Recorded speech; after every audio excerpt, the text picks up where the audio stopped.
What just happened? The National Weather Service in Paducah has issued a severe thunderstorm warning for Shut the heck up. southeastern Missouri, northwestern KXI42 County in southeastern Missouri until 2:15 p.m.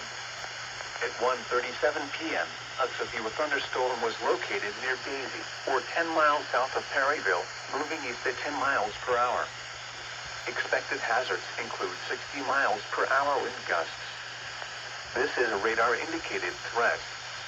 The following impacts are expected. Expect damage to roof, siding, and trees. Locations impacted include Daisy, Frona, Oak Ridge, Pocahontas, Longtown, and Old Appleton.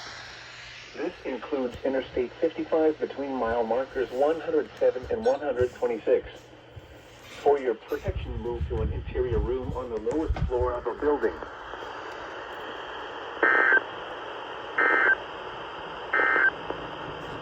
The National Weather Service in Paducah has issued a severe thunderstorm warning for southeast